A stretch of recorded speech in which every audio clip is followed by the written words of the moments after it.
So I'm going to really show how big of a dork I can be today because I actually have a copy of Adam Smith, Wealth of Nations, um, published in 1776. It's from Britannica. This book is not from 1776, but and you may be wondering right off the bat, where is she going with this? Why is she even talking about something so old? Trust me, there's always a method to my madness, and we'll get right to it. So, this book he wrote in, well, it was published in 1776, so you know there was a lot of work that was going into it before that time. That's a long time ago. And he's talking about the manufacturing process, the industrial process, and say economics, all of that, wages. Now we like to think that we are advanced.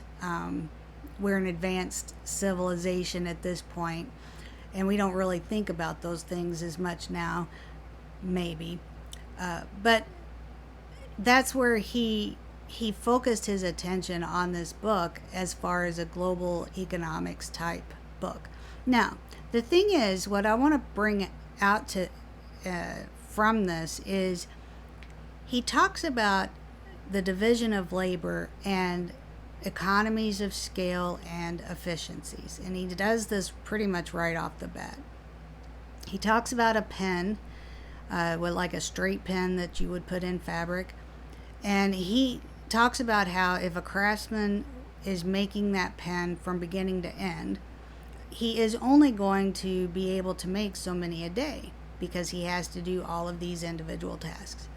If you break that down into the different specific processes that have to be done in order to make a pen, cut the wire to a certain length, sharpen it, polish it, put the head on it, whatever these steps are, and then you divide that work out so that each person can focus on one small process of the big picture and become just a real focused expert on that one thing.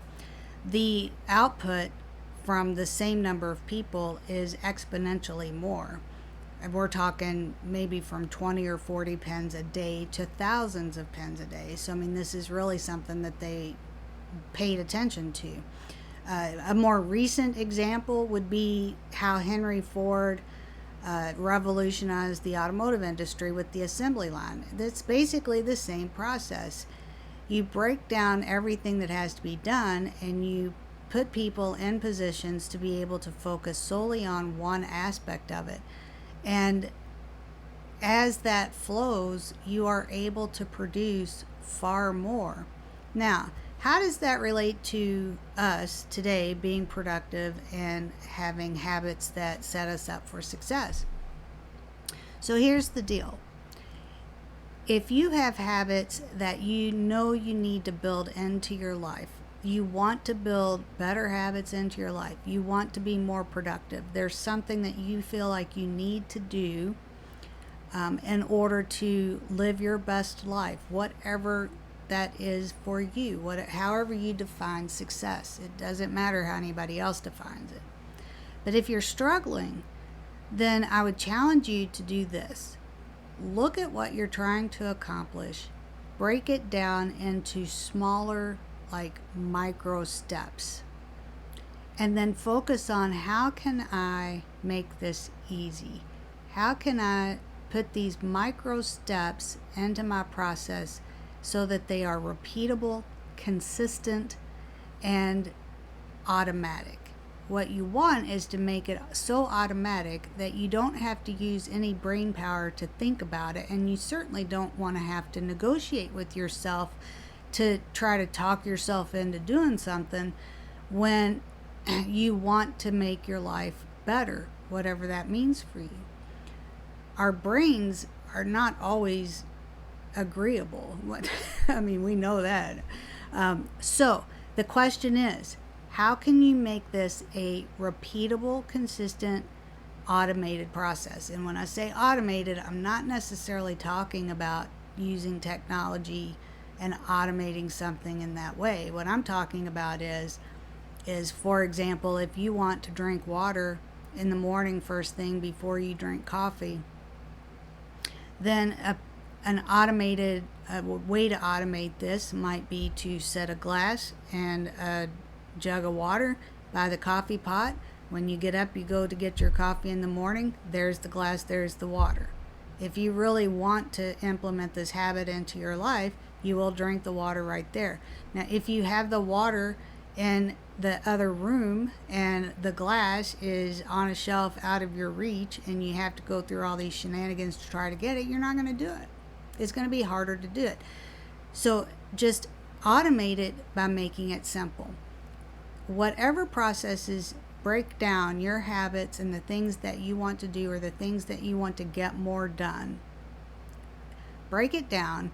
Take a look at each individual step that you can focus on, and then ask yourself, how can I make this easier? How can I make this a repeatable, consistent, automated process?